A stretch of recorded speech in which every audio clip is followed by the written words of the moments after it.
Welcome everybody to Spirituality Adventures. This is a non-judgmental place to explore spirituality, and we're so glad you're here. This is a viewer and listener supported podcast, so we greatly appreciate your support.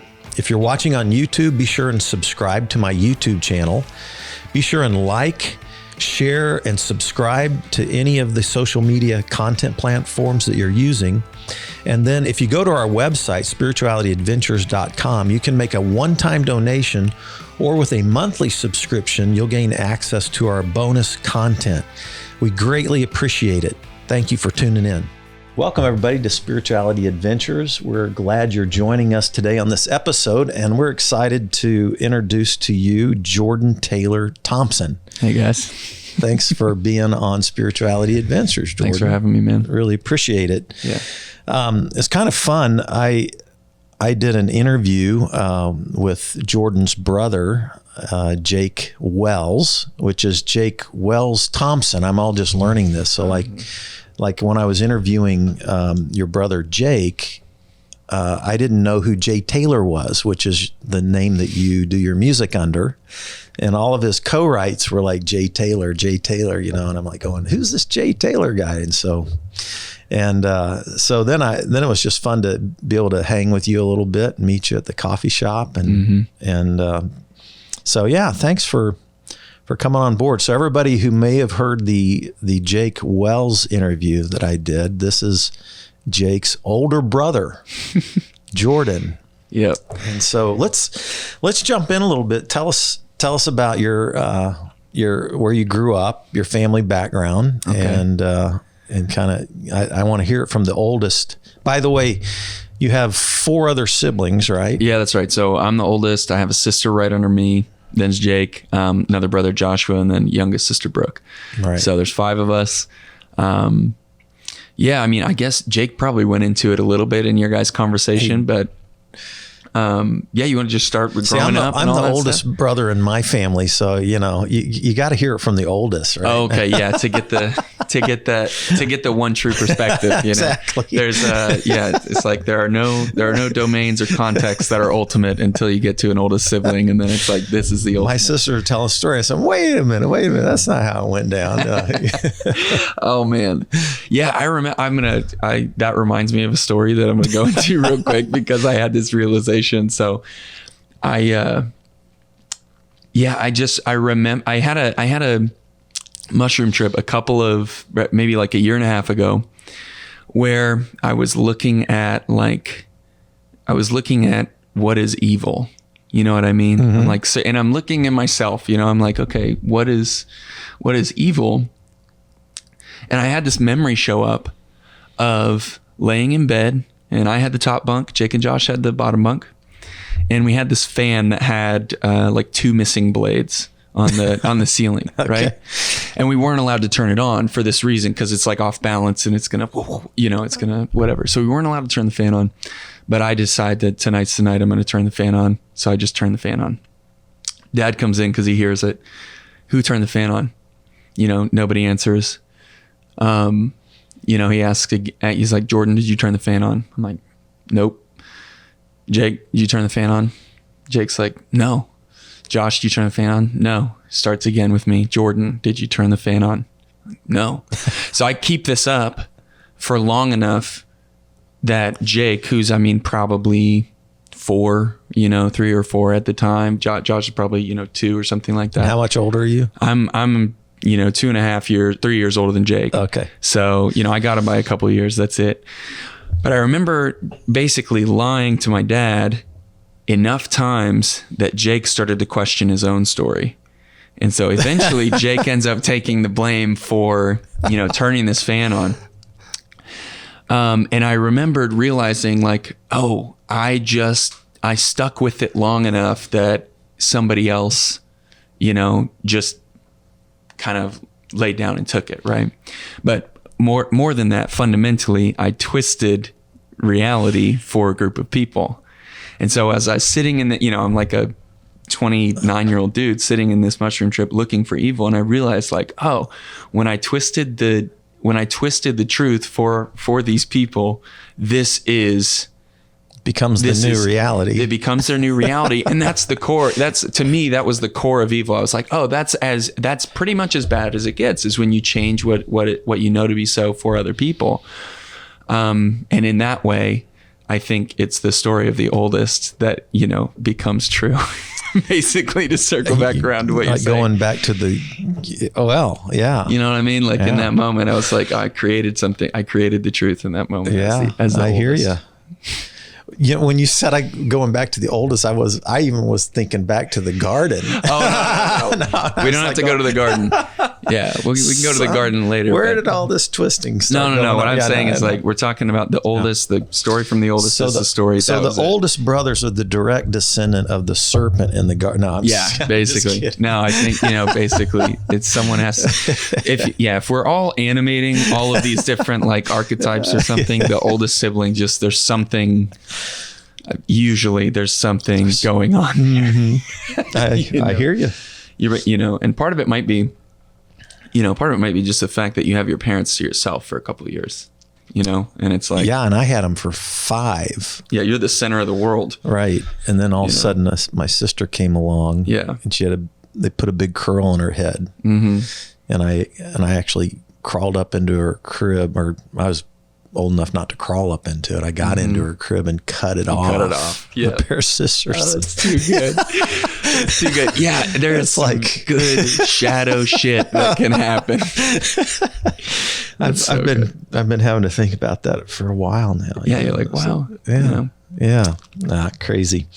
Well, all right. So where'd you grow up? Grew up in Northwest Florida. So in the panhandle of Florida. My parents met at a Pensacola Christian college, just super conservative, type of college down there. So they were kind of in that conservative fundamentalist world, just from their families, and so met at college. My dad and mom were both on staff at the college. And so I was born, a couple of years after they got married. So is that where they met at? Yeah, they met at the college? Yeah. And this is like a fundamental Baptist college, is that right? Yeah, it's fundamentalist. I guess it's like a Bible college, technically speaking. That would be their word for it. But I mean, it would fit in line with like an independent Baptist type of line of philosophical thinking. Yeah. So and they have a big like Christian school and publishing company there. So my dad worked for the publishing company, worked for the college. I was born kind of into that, and I was 1.5 when my sister was born, so I don't remember much, any much life before having siblings. So, but there were 5 of us in 7 years, and so we were all kind of born back to back to back, right in that kind of environment. So, dad working for the college, mom stay-at-home mom, us going to school, type of thing. Yeah, and that was in Pensacola. Then, when I was 7. Or I guess 6, about to be 7, my mom had a really complicated pregnancy with my youngest sister. And it kind of sent my dad into this, he just had kind of a mental health reckoning, I guess, at that point. And we moved from Pensacola to a town called Niceville, which is where my grandfather, my mom's dad, was a pastor. And so... Is this in Florida? It's in Florida, okay. Niceville, Florida. Yeah, exactly. Wow. So... Niceville. So from when I was 7 till I was 10, we lived in Niceville. My dad was like the assistant pastor there. He was kind of, to give a little bit of backstory, I guess, so this kind of bigger school that he was working for, it's like, 3,500 students, and he's kind of juggling a lot in terms of, being involved there. And then has kind of a little bit of a breakdown. It starts experiencing this anxiety and panic attacks and stuff like that. And so he needed to take a step back. So we go to like Niceville, Florida, where the entire congregation is like 250 people on a Easter Sunday. You know what I mean? Okay. Take a step back to kind of a little bit more of a country church vibe. A little bit slower pace, and that's my grandfather's setup. So we moved those environments. From 7 to 10 we were there. And then a big part of that. Were you being homeschooled? Yeah. So Okay. we were homeschooled. I was homeschooled after midway through like second grade.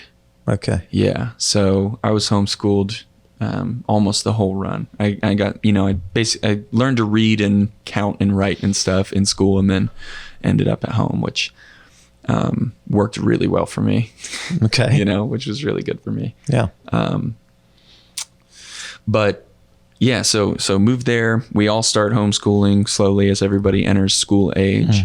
And there's a thing in that world where you'll have like a revival geared week-long set of services that a traveling minister comes in and like delivers their week of content, if you will. And there are people who their living is like being kind of the mobile evangelist, type person. Right. And so we had several of those who would come through on a yearly basis to that church where my dad was to my grandfather's church where my dad was the assistant pastor. And I think something about that kind of inspired my dad. And so when I was 10, he kind of announced told us, he was like, hey, your mom and I, what we believe, the Lord is telling us to do is to kind of go on the road and, sing songs, and I'll preach and this type of thing. So, to that point, my dad's very musical, mom's musical as well. Mom is kind of a songwriter, dad's a songwriter as well. We had been working out this kind of this family routine, this family singing routine, at a nursing home. Every Wednesday, we'd go to the nursing home. We'd sing. The whole family. The kids would sing. Whole family. Yeah, Okay. We'd roll up before. So we had Wednesday night church too, Sunday morning, Sunday night, Wednesday night church. But before Wednesday night church, we would go sing at the nursing home. My dad would speak, and then we'd roll out to regular church and maybe sing and do the same thing, And so we were going to take that routine kind of on the road. That's what was being announced when I was 10. And so my parents, we sold the house, bought a 44-foot Eagle bus, like this old school kind of highway cruiser Eagle bus. It had it was super... Is it like an RV thing or no? So it's like a tour bus. Yeah. So I mean, similar to an RV, but they're a class apart. They're kind of different. It's got a bathroom, and that's about it. It's got a bathroom. It had 5 bunks. It had a kind of back lounge area with a disco ball. Okay. It had, it's got the kind of front section where the driver sits, that was my dad was driving down there, and then a main kind of living area, bathroom, shower. Yeah. All right.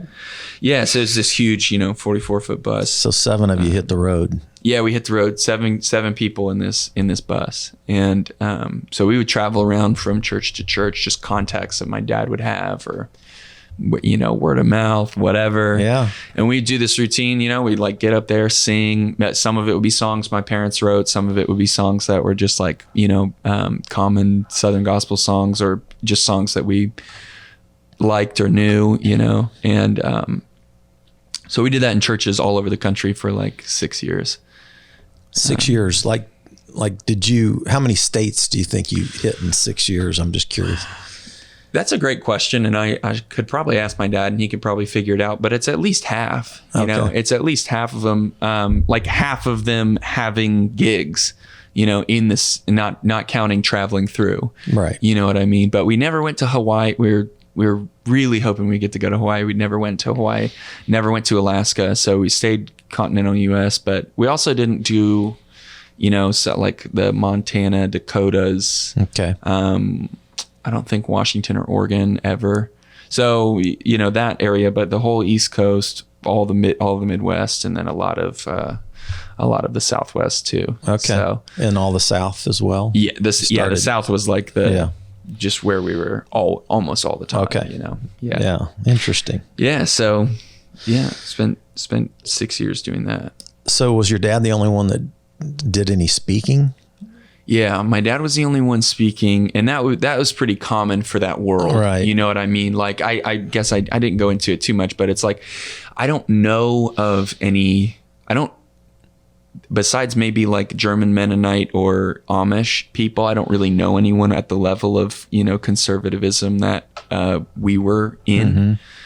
So even all the churches that we were going to were part of this kind of elite, if you will, group of people who were like, yeah, we tolerate the very least, type of stuff, like, for example, the first time I ever went to a movie theater, I was 15, saw the movie Cars. That was the first movie I ever saw in theaters, and I had never been in a theater before. And that was like a big moment.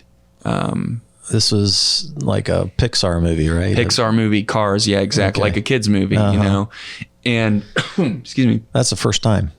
Yeah, that was the first time because you just don't go to movies, okay. That's like not, and I don't remember exactly why, but some of it's like, nobody knows why you're going, like, who knows what movie you're going to see. You could, I don't know. I'm not sure exactly what it was, but there's, just say like a limited access to agency in that kind of realm. So I didn't grow up that strict, even though I grew up in a Baptist home. Like, my parents took me to drive-in movies, and like I can remember, like we would, it wasn't like they were very. I remember seeing Billy Jack in the drive-in theater, which was an independent film. It's a guy that was on an Indian reservation and basically knew karate and used his karate for social justice ends. Like to try to eliminate discrimination of Native Americans. And I thought he was the coolest guy on the planet. And it's crazy because it's like, I think to this day, adjusted for inflation and stuff, it's still the number one grossing independent film of all time in America. Really? Called Billy Jack. I have it in my video collection if you ever want to watch it. Anyway, I'll definitely watch it. I'm sure I could stream it somewhere too. It'll feel cheesy to you, but sure. Yeah, I mean, the soundtrack I loved, the theme of social justice and all this with, I don't know, anyway, but but it's got some very adult scenes in it. That's why I was like really young, and like I remembered, like there's a nudity scene in it. And I was like, wow, this is great. Exactly. What is this feeling? Yeah, man. No, Let's go to the drive-in more often. No, exactly. Anyway. I don't know what it is, but there's something about that place. Yeah, exactly. And then I know some people who just like thought movies probably would corrupt people, but then others I knew that like you couldn't go to a movie on Sunday. Only on Sunday could you not go to a movie. But I mean, even when I was growing up, like I would do movie clips sometimes with my messages in church. And sometimes I would show clips from R-rated movies. Ooh. Like Gladiator or, I can, Fight Club or or Matrix or something. Whoa. Some of my favorites. Okay, dang. And, sometimes I'd get a little kickback like, you just showed a clip from an R-rated movie. I'm like, yeah, well, it's a great movie, Yeah. But anyway. Yeah. But I understand, that whole, totally. Well, that whole environment. Yeah, totally. It's like, if the underlying concern is that, the kind of aperture, like what is taking in sensation can be distorted by what it's taking in. If that's the underlying concern, I would say, yeah, I agree. Like, I agree that this thing can be this thing can get kind of out of whack in terms of stimulation. You can overstimulate yourself, but that being said, I can't even fathom telling someone whether or not they can go see a movie, at this point in my development. Yeah, I hear you. So you guys did this for 6 years, and then you stopped traveling. You were still singing, but so after 6 years, basically, myself, my sister, who's directly younger than me, we were super over it. Like, just kind of begging to get off the road. So this was, and I was 15, 16 when this was happening. So it's like very, very important years in terms of like just I wanted to be with my friends, just really wanted to be with my friends, and notice that, we might be in Florida, where we called home, a couple of weeks out of the year. And it's like, I get to hang out with my friends again. But every time I come back, there's a little more life that's been lived. I'm not there. Mm-hmm. I'm not part of the group. You know what I mean? Mm-hmm. And that was like, man, I really want to have that experience, Right. So, my sister felt the same way. I think Jake probably felt the same way, similarly to, to us. Although I don't think he was at the point where he would be expressing it as much, but we were just expressing this, like, please, can we get off the road? And so, at the same time, my parents were or all of us really were going through this kind of leaving the fundamentalist part of what we were in, mm-hmm. So it's like, and when I use that word, I just mean the idea that this one true way, and not only one true way, like in the sense of the religion, but the one true way in the sense of the minute interpretations of the religion, It's like that was where we were. It was like, this is fun. You're supposed to be this way. It's exactly like this. And I think we were all just growing out of that. Yeah, like how you interpret the Bible. There's certain ways, like this is the right way to interpret the Bible. Yeah, this particular version, even like if someone uses not this version, then you are opening yourself up to, Yeah, like literally like King James only sometimes. And well, exactly that. Yeah, they were King James only, the 1611 King James only type thing. So if there's a new translation done by great Greek and Hebrew scholars, that could be suspect. Well, yeah, it's totally suspect because I guess the idea, well, this, we could. These are, so let's do this. Okay. Yeah. Cause we know where we're going with this. We can go in wherever we want, but the song that caught my attention when I interviewed Jake was Born Again. Mm-hmm. And then I didn't realize, then Jake was like, this is Jordan's song. You need mm-hmm. to interview Jordan. So, and when we met and had coffee, okay, you used an analogy that I've thought about it multiple times now. And you described like growing up in this fundamental culture. Mm-hmm. As like you use the Jenga game. Oh yeah, you remember when you said that to me?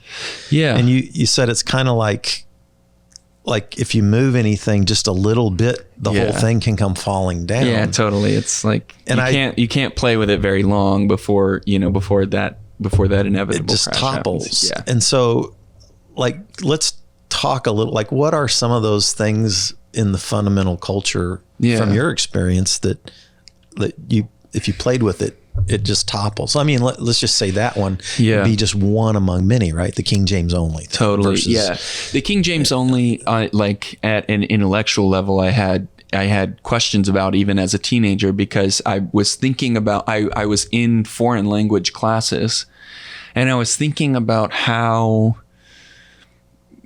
for example, I was taking Spanish and I thought, it's so interesting how there's really a different order that the language is happening in, like even the thoughts, someone thinking in Spanish, like having a narrative thought in Spanish, someone having a narrative thought in English, is even thinking certain parts of these in a way that has them land differently. Mm-hmm. That's what I thought, looking at Spanish when I was at that, mm-hmm. at that age. And I thought, man, there's really no way.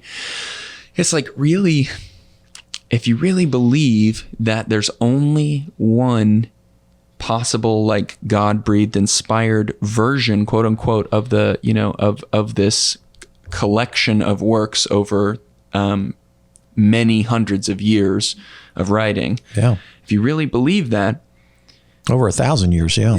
Yeah. You would need to be able to read the original languages for sure. Mm-hmm. You would have to be able to read the original languages if you thought that. And if you think that it could somehow migrate over to another language, in a lossless format. And we're not even talking about culture. We're just talking about literally language, the literally words. just translating a passage from Hebrew to English. Yeah, exactly. Just translating from Hebrew to English. And that at this one point in the 17th century, it was prime for that happening. Right. And 1611, King James English, same stuff that Shakespeare was using, Yeah, exactly. It's kind of like, for me, that started to fall apart just at an intellectual level. And you ask a question like, how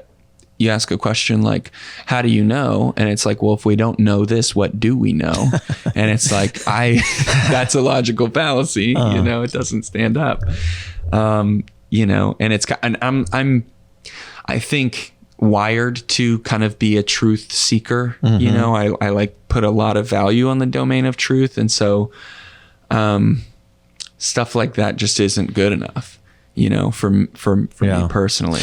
Were there other things that stood out? I mean, you don't have to name them all, but just there's one big experience that I'll share. Yeah. Okay. The big experience that I'll share is, gosh, it's going to be hard to articulate this really well, but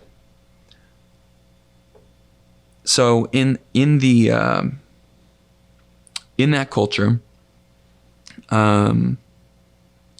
being gay was certainly way off the table, like way off the deep end. Like, you are just so wrong. You know what I mean? If you're experiencing life from that perspective. Okay. And most of the time, it's not like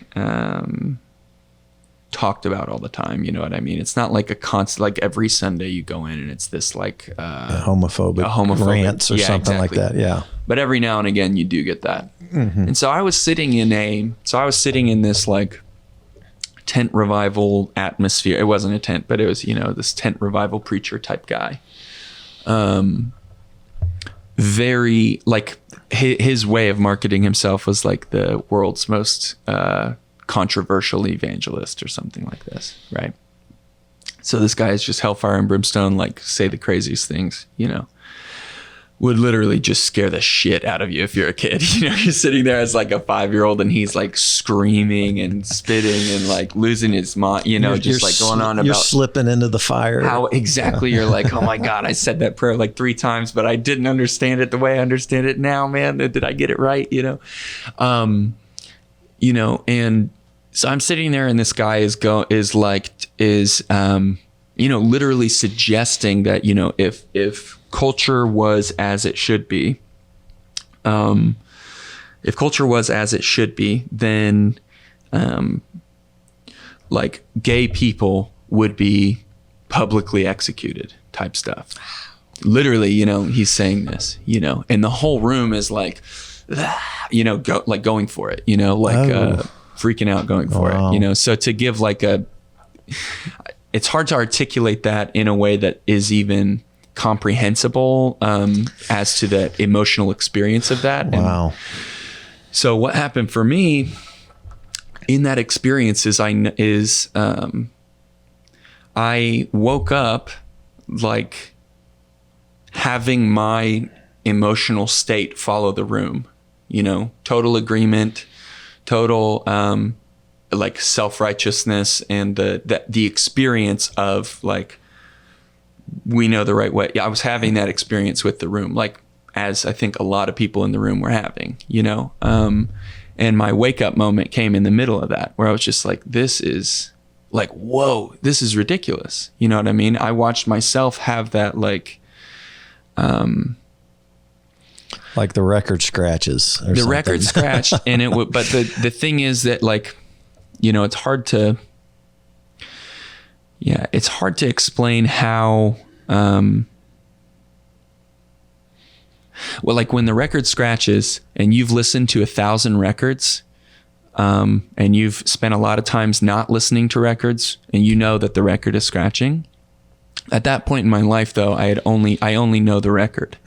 Like I'm only in environments like this. I only know people who go to environments like this. I've been kind of conditioned to not associate myself with, like, it's virtuous to not associate myself with people who exist outside of that environment. Yeah. So that this record scratch was like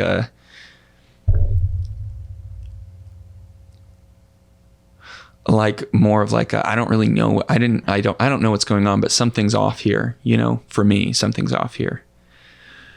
And so we go home that night and I told my dad, I'm like, Dad, I don't think I can do this. You know, I don't think I could stay here. You know, we gotta. And like, how old are you? 15. Okay. Yeah, 14, 15, somewhere in there. I'm like, I don't think I can do this. And, you know, I think I sensed where he was in saying that, because if I had said that at a time when he was like really steeped in that, then that would have been really far out of bounds for me to say that. But I think at this point I just sensed like I can say this. I said that and he's like, I know, buddy. Like, I know, we're finding a way out, you know? And this is highly complex, given that this is my grandfather's church. This is, you know, this is my us leaving this is us leaving aspects of our family, you know, behind, you know, because you don't just go to a new, you know, you don't just go to a new thing from something like that. Yeah. Oh, we'll shop at Hy-Vee instead of. Yeah, exactly. Right. It's not like that. Nobody is like that. And like, you know, you grow up kind of like, or for me, I grew up watching people do like, I don't know if you've heard of church discipline, the concept, but sure. It's like we would do things, you know, we would have like this meeting, the whole entire church is there, and like not only air someone's dirty laundry, like in a way that is not honoring to them, but also kind of instructing the congregation, like, and until they publicly apologize for this, we are not associating. If you see them in public, you're to avoid them. You're not to be in a conversation with them. Like, cut people off. You know what I mean? Cut them off. I know what you mean. Yeah. Yeah, you know what I'm saying, man. And it's like, so this is I only say that to say, like, that's kind of like when you're like, we got to leave, it's like, this is a complicated situation because we're leaving, you know, by sociological definitions, a cult, you know? So yeah, that was like a big record scratch moment. You can even have guilt associated with the leaving, even, I think, you know. I've talked to a lot of people, if they go through something like that, where they feel like they're leaving something that, you know, where their whole social world has been planted in, and then you like, no, that's not where I want to leave any. Some people have even guilt associated with that deconstruction process. Totally. Yeah. Absolutely, man. Because the drives that those environments, kind of mechanize to exist, you know, if you consider them like a power structure, something, the drives that they're grabbing onto are the, like the belonging level. Like, do I belong to my group? Do I belong to people? You know, and your tribe. For me to leave this, I'm leaving my tribe. And we're set up like human beings for most time until the Enlightenment, basically, are set up that if you get excommunicated from your tribe, you die. Right. You know, we have so much evolutionary history that is encouraging that kind of that kind of response to being excommunicated from our group, you know. And it's only recently that it's like, well, just find a new tribe, right? You know? I know. No big deal. You know, it's not that easy. Yeah, well, I can say like, that, you know. Yeah, exactly. It's like no matter what, it's like you know, yes, one of the virtues of, you know, modern society, I think, you know, modern, like, approaching pluralist society is like, you can literally find your group of people, you know, you really can. And you don't even need the internet, man. Like you can be in a city the size of Kansas City and be like, where are the people who are into X, Y, Z, and go find it and figure it out. Yeah, exactly. And so it's like, you can find your tribe now, but that is a software upgrade, and we're existing with hardware that is that tribal hardware. Right. You know what I mean? So you can do all the software upgrades you want, but it's still going to feel like a life-threatening situation when you leave everybody. I hear you. Yeah. I hear you. I've definitely had some of that feeling just in the last 2 years, which I'm pretty late in life having that kind of feeling, but definitely can hear that, relate to that. Yeah, for sure. So that was the beginning. So that's just the beginning of like, we're leaving fundamentalism. It's not like we were even deconstructing our faith, like in the large sense, or I wasn't mine. I was like, how do I make this work? How do I make it work? Yeah. Like, and I slowly get into more and more, maybe like open forms of, more and more open forms of mystical or spiritual pursuit. Definitely had a couple of stages in there where there was no pursuit whatsoever. But even all of that is still housed in the context of really going for what's true. Really looking for what's true. Yeah. So that was the beginning. We moved to Kansas City shortly after that. So my experience of moving to Kansas City as a teenager was in that leaving the core family group, core kind of tribe type of people, and kind of watching the letters or the emails pour in of like, my dad's like, oh, this person sent me an email, and it's like, we are no longer, it's like someone who was like cool with us, who we were at the same, camp, as guest speaker / performer, whatever, for a couple weeks in the summer. And then they're like, we're no longer associated to each other. I don't want, whatever. And it's like, oh man, a bunch of those, you know what I mean? A bunch of those. And then, so that happened, moved to a slightly more open place in Kansas City, etc. And I guess the evolution from there is kind of a delta. It's just like we slowly, shifted out and away from it layer by layer, Your whole family really in one way or another? I would say largely I would say that I would say everyone who is really interested in my family, who's really interested in finding out what's true, went through that process of kind of just leaving it, going out on their own. And then, there are like personalities in my family where it's like, for example, my sister right under me, I don't think like once that was kind of gone, it was just kind of like, I don't really care about that stuff. I'm going to go do my life this way. And it wasn't like, oh, I'm deconstructing, I'm, whatever. That process I think was maybe for, 4 or 5 of us, but not for all of us. Okay. Yeah. So, but all at the same time at varying speeds. You know what I mean? Let's just put it this way. So my dad was freaked out that I wanted to wear a necklace when I was, in that 14, 15 range. You know what I mean? Just freaked out. I had found this necklace that had like a guitar pick on it, which was perfect because I played the guitar. So it was like this perfect kind of, and it was just like a huge no, big time no, So that's me at 15. And then Jake at 15 is, taking a bong rip next to my dad on the couch, and my dad's like, man, I just don't get why you think that smells good. You know what I mean? I don't get like what you like about this or whatever, that was the level of kind of the speed at which it, became like open, or became like, I'll just say not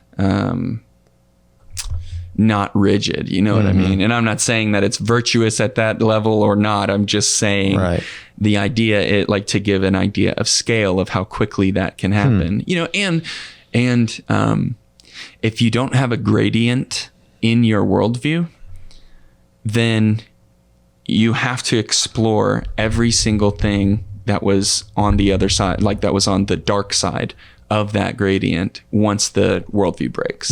You know what I mean? So if you don't have any, so for, you know, for me, luckily, you know, my experience of experimenting with like drugs didn't take me to a place where I was like, oh, well, they told me that if I drank alcohol, then it would ruin my life pretty much immediately, and I would never be able to set it, like it would somehow take over and make me keep drinking it. Unequivocally, that would definitely happen. You know what I mean? And then, you know, I drank a beer and nothing happened. And I was like, well, that doesn't make sense. And then everything, you know, everything on that side of the spectrum was like up for question. So I'm super lucky that I like, you know, barely had enough wits about me to be like, something about that doesn't see, you know, it's like, you know, I never tried something that was so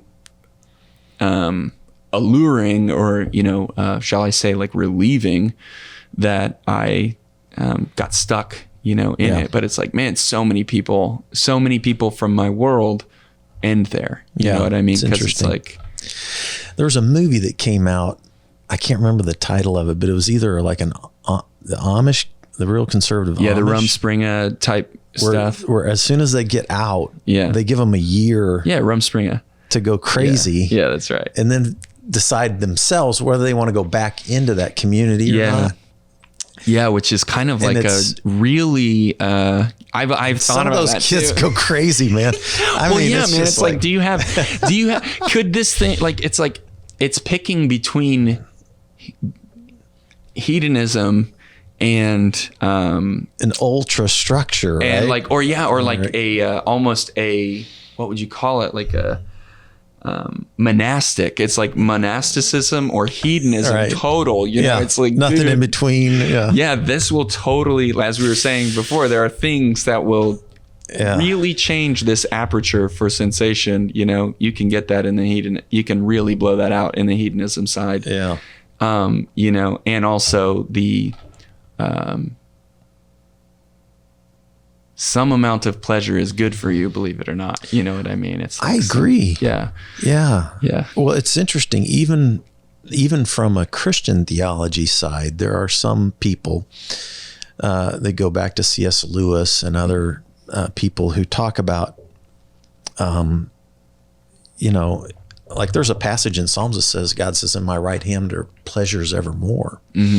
So like Lewis would say, it's not that you're overly desiring pleasures. You just settle for the cheap pleasures. You need to go for the ultimate pleasure, you know? So, so there are some people even in the Christian world who aren't anti-pleasure, which I always thought was a weird thing to think of. God made this whole world and then things are pleasurable, and then all those pleasurable things are evil. Like, how in the world does that work? You know, like even things in our bodies, like sexuality, all of a sudden, all that's evil. Right. If that's like, only if you're trying to have a kid can you actually enjoy it. You know what I mean? Like, it's like all of a sudden, it's like, oops. So I totally agree. I think that, I mean, this is something I'm playing with. So this isn't something that I'm not setting this out there to defend it, but something that I've been looking at recently is, I think it's W.B. Yeats. Is that who it is? Yeah. W.B. Yeats. He said the road of excess leads to the palace of wisdom. He says the road of excess leads to the palace of wisdom. And this is I think that's kind of like the left-hand esoteric type path that says if you explore this aperture, you know, to use that word again, I love that word for whatever consciousness is, but it's like, if you explore this, whatever's taking in the sensation far enough, you will get clear that it's not you. You'll get clear that you are not the sensation. You're not the pleasure. You are not the kind of you're not the screen on which the movie of life is happening. You're the movie, but I think that left-hand path is, or I think that path is way more likely to end in pitfall. I think you can basically lose your way quicker on that side than on, say, the monastic side. So Ecclesiastes in the Old Testament, it's the Hebrew word for the book is Kohelet, which I actually did a whole talk on it, so it's Solomon decides he's going to pursue everything under the sun to try to figure out this world that we live in. Right. And in the end, he concludes that it's all vanity, but some people interpret that vanity word, it's the word hevel, it's the word for breath. And it's like anicca in the Buddhist tradition. No way. Yeah, because not everything that's vanity is negative. Yeah, or even like a moment with your kid that you're having right now. You've got a 4-year-old, right? 4-month-old. 4-month-old. I'm sorry. Yeah, 4-month-old. Yeah. And like, there's probably some moments you wish you could just freeze and hold on to. Totally. But they're impermanent moments, and they're like breath. They're like vapor, which is not a value judgment on that moment. Exactly. Yeah, I've never heard that from. So Kohelet is basically saying, hey, like there's so many things in this world that are like breath. Yeah. But I've kind of like, oh, I like this. Totally. That book is one of my favorites because of these concepts. Yeah, totally. Or even if you hear a Zen practitioner talking about emptiness, is completely different than the emptiness that's over there is like the, it's the emptiness, like the fullness of everything minus the polarity of concepts. You know what I mean? And if you all concepts, they exist in these opposite kind of, you're either fulfilled or you're unfulfilled, or you have, positive one or negative one. And the empty is really the presence of all things minus the idea of them. It's like it's a God experience. It's like, so it's like there's I love rock climbing, mountaineering, all this. We could talk for hours about this stuff, but there's a book called Into the Void.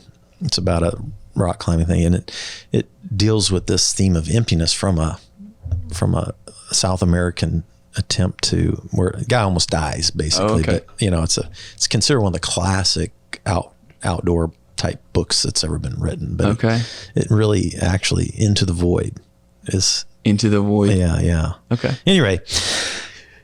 Yeah. So let me take us to a couple of your songs, because you started, you've been writing, I guess, for quite a while. And this song Born Again that you wrote in 2017, I love that song, and it's such a beautiful song. But then I love the song Water that you wrote. Yeah. Like, someone asked me what I believe in. I told him water. That lyric is actually Jake. So Jake got that. Jake gets the credit for that lyric. Okay. I have to give it to him. He was giving you credit for Born Again. No, good. Exactly. Anyway. Yeah, cool. Circle of Life, great.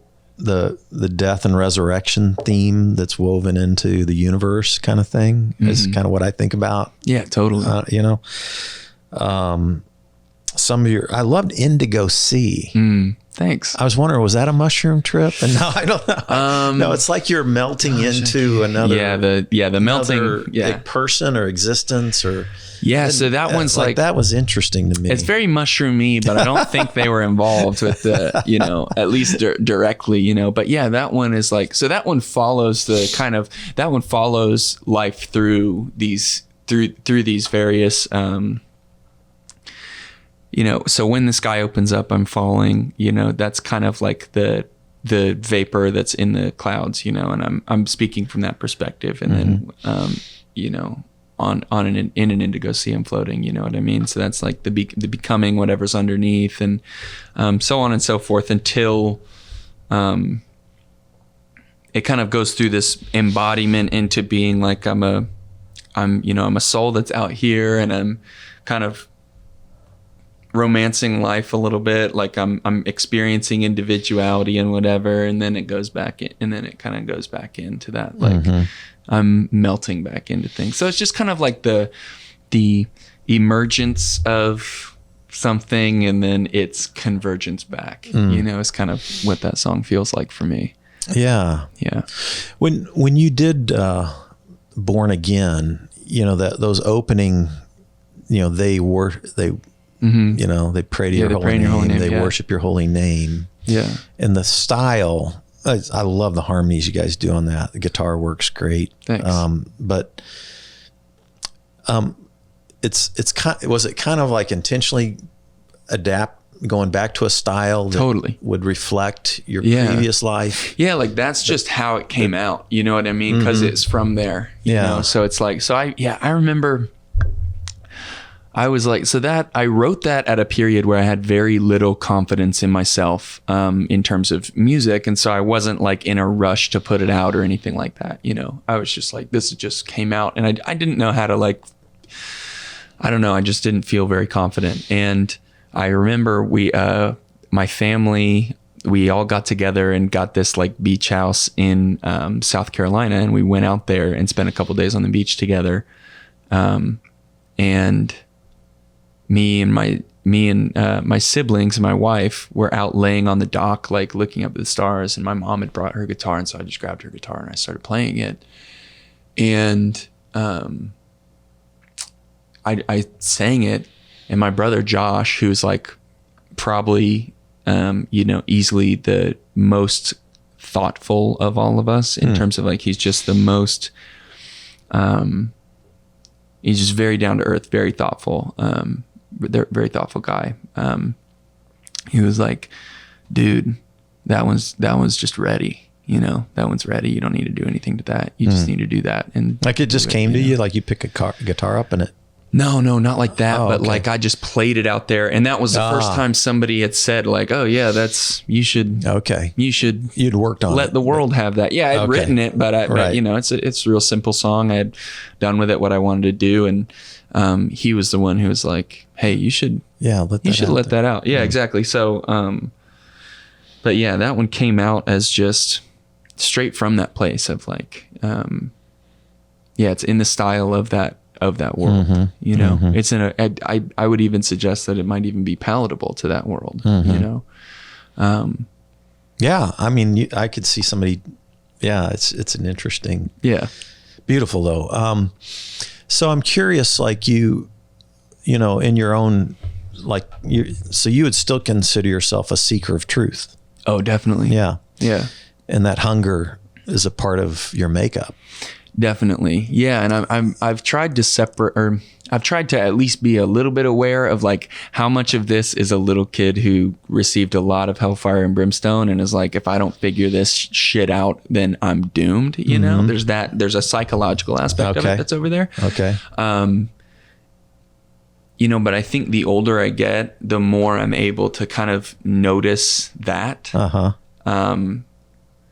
Because that ends up really wanting concrete ideas to hold on to. Yeah. And I think the further you go into truth world, the less and less concrete things get. And so it's like, okay, I can experience kind of the difference between the psychological hunger for something to hold on to and that. But I would say that that it's both like kind of a personality feature, and then like how I'm hooked up, and then also there's that piece to acknowledge too. That's like, okay, those are both present here. Yeah. Two of my favorite words lately are paradox and mystery. But are you a reader? I am. So what do you like? What's some stuff that you are reading currently? Yeah. The best book that I've ever read in terms of philosophy is like the one that has spoken to me to be the most robust map for reality that I've come across so far is a book called Sex, Ecology, Spirituality by a guy named Ken Wilber. Oh yeah. And he's kind of his brand of philosophy is referred to as integral theory. Integral theory. Yeah. I'm reading Religion of Tomorrow, or Religion for Tomorrow. Okay. It's Ken Wilber. It's okay. It's his magnum opus. It's this thick. Okay. I mean, it's a monster. Yeah, he is like a academic on another level. I think, you know, like truly a different dimension of academic. I mean, when I say thick, I mean like dense. Like you gotta be committed. Well, and here's the thing. Yeah, with that book, I fully recommend that book. I'd recommend it to anybody who's watching. And also, I would say that like if you get it and you read it, don't. I'm not trying to pretend like I understand everything in that book, you know. But what I do is I literally will read, 30, 40 pages at a time and sit with it for a while. Like I'll cook it and really think about it, and really, because what I've been able to do with this book, distinct from a lot of others, is kind of watch it graduate me a little bit, you know, or watch it flex my way of thinking over time.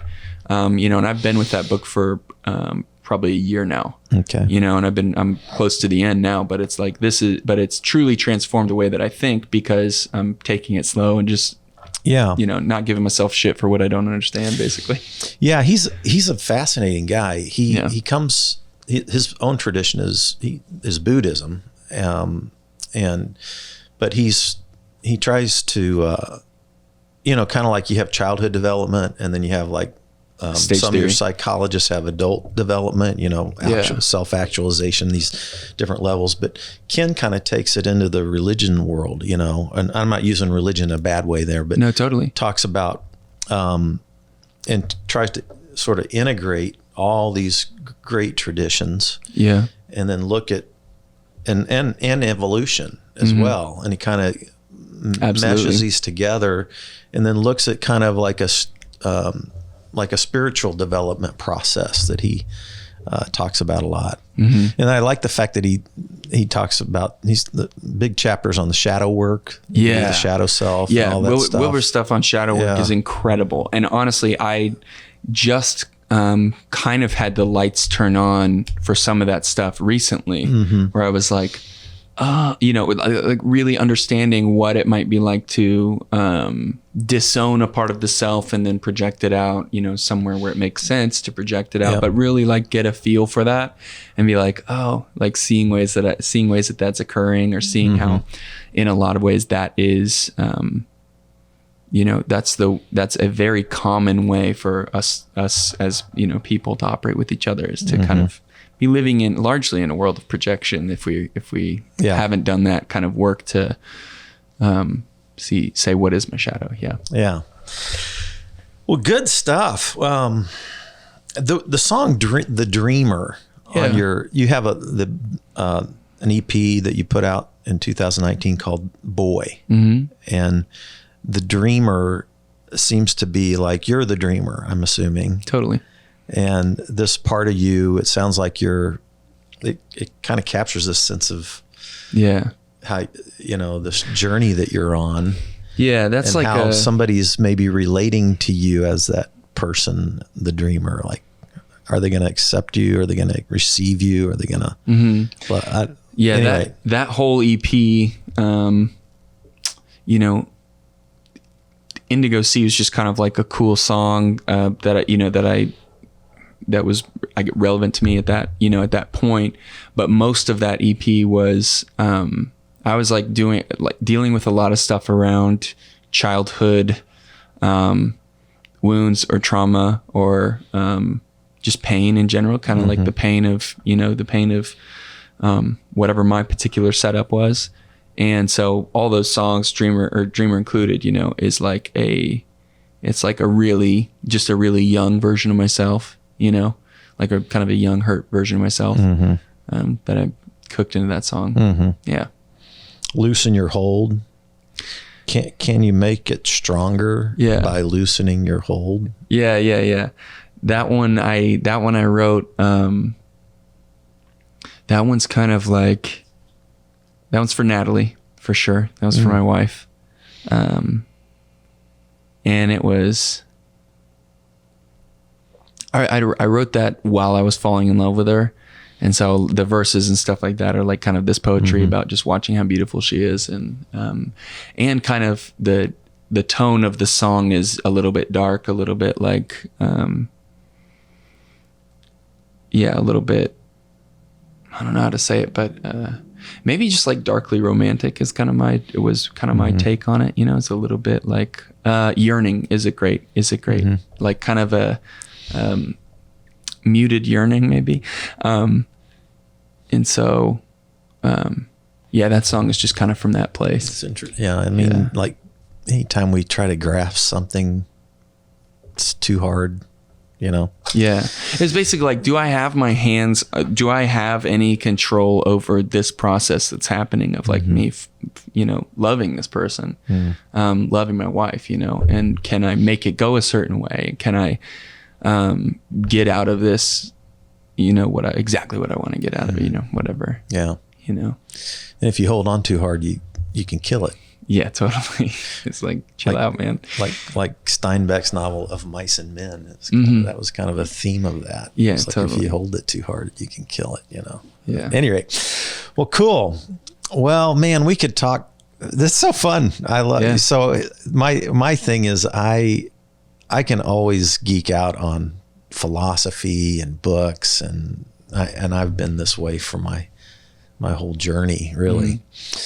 And even with me going through my crisis, there's a thing they call post-traumatic growth, which if you stay, you can go through religious trauma or childhood trauma or whatever kind of thing. And for me, it was like a 3/4 life crisis, but you can grow out of these experiences, and it can be a new birth, and you can be born again. Totally. So anyway. Yeah, absolutely. Fun stuff. So I appreciate the conversations and look forward to staying connected to you and Jake. Same. Look forward to doing an event with you guys even. Yeah, let's do it. I'm excited for it. So let's have you close us with a song on this podcast. Okay. And which one do you want to close us with?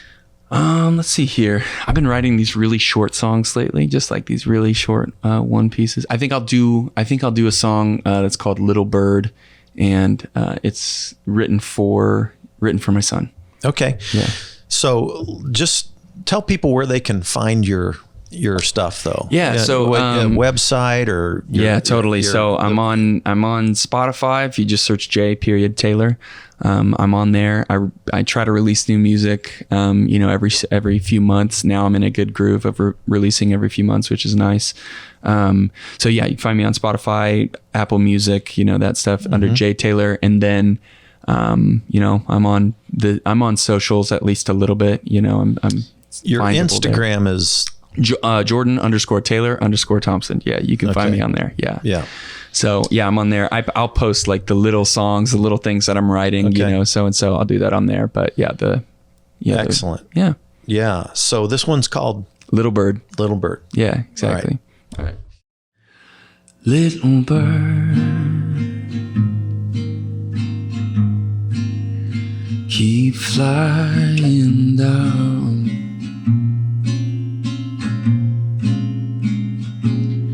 Little bird, keep flying down.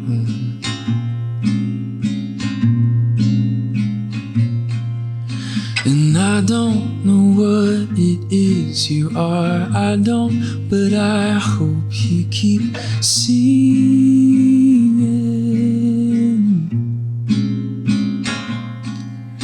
And I don't know who it is you are, I don't, but I hope you keep dreaming.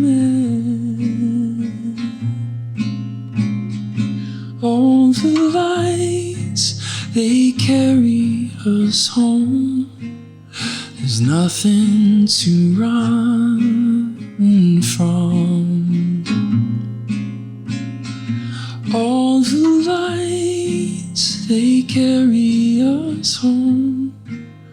There's someone to lean on. There's someone to lean on. Little bird, keep flying down.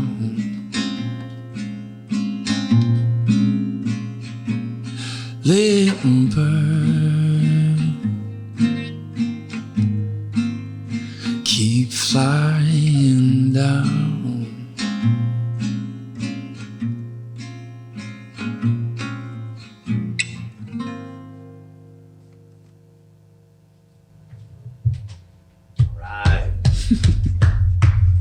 Thank you, Jordan. Absolutely. And thank you for joining us at Spirituality Adventures. We'll see you next time. This concludes today's episode. Thanks for tuning in and listening. Remember, if you're watching on YouTube, subscribe to my YouTube channel. Remember to like, share, or subscribe to the social media platform that you're using. And then go to our website, spiritualityadventures.com, and make a one-time donation, or you can subscribe monthly and receive our special bonus content. Thanks so much.